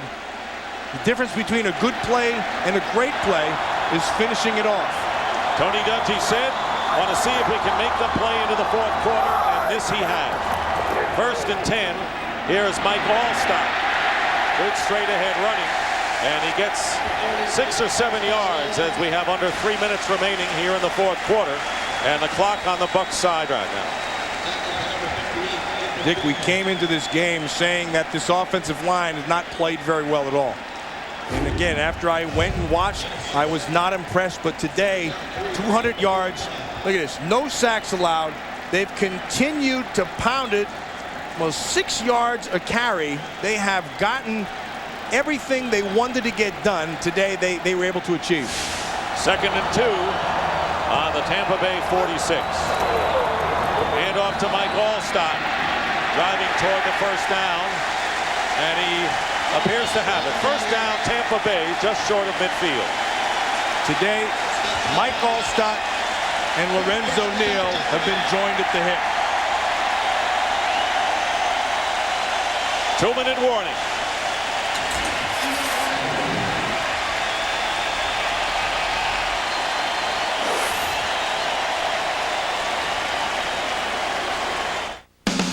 Fox NFL Sunday is brought to the Bucs looking to get to 500. 2-minute warning here at Raymond James Stadium. Tampa Bay with a first down on the 49. Mike Allstott dives forward. And you know, Matt, everyone was wondering as Minnesota calls a timeout why Tony Dungy didn't get mad at somebody this week. That's not his style. He has always remained calm. He doesn't have his feathers ruffled, and he said, my way is going to work in the long run. It's stability, and you have to say his way has paid off today. Well, because he knows what his team can do, and the sign of good coaching is to put your players in a position that they can do what they do well. And Tony Dungy, all he stressed all week long was execution. And I know I'm kicking this thing all day long, but that offensive line has executed as opposed to having them executed after watching them last week. Coming up next, one of these teams will execute the other, the 49ers and the Packers from Lambeau Field. Coming up shortly, the second half of our NFL on Fox doubleheader. 2nd and 5 at the 46. Vikings have 1 timeout left. And again, Mike Allstott. He has been that way all day. Look at this. That is an exclamation point if there ever was one. And did you watch Allstott finish the play? Second effort. Keeps on churning. Offensive line dominating the line of scrimmage. Lorenzo Neal doing what he has to do. And then watch Allstott. He's in the clear. He can smell it. But watch him finish. Watch him cover the ball. He knows he can't let it go. He'll take the hit, but he's not giving the ball up. A career high for Mike Allstott. 129 yards. And combined 244. As Warrick Dunn gained 115 yards today. Under a minute remaining. And the Vikings are just going to let this thing run out. A monumental victory for the Tampa Bay Buccaneers. Their season perhaps on the line. They responded.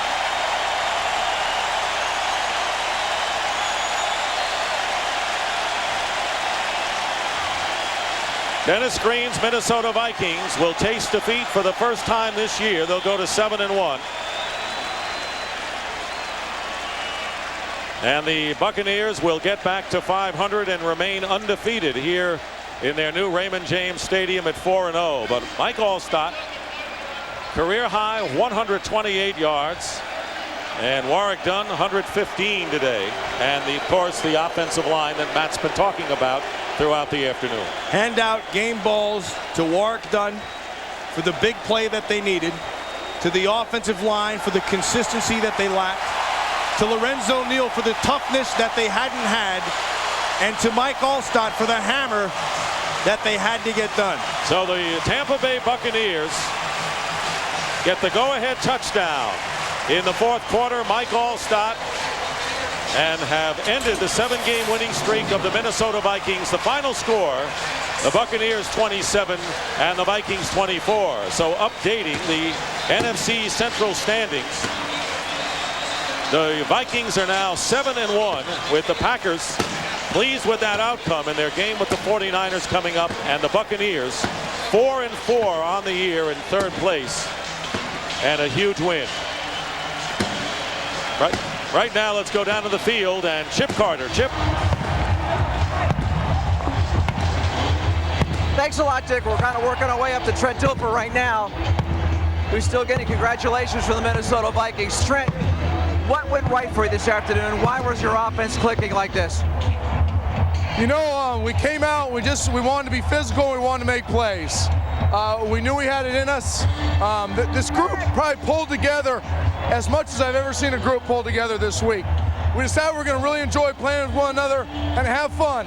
And we were in the huddle, we were playing, we talked about 2 things. Be physical and make plays and have fun, and that's what we did. They obviously were. Congratulations, Trent. Let's go back upstairs to Dick and Matt. Dick? All right, Chip, thanks very much. A rewarding victory today, and spearheaded by Mike Allstott with his great run. Matt and I will be back here at Tampa in a moment. Again, the final score, the Bucs 27, the Vikings, their first loss of the year, 24.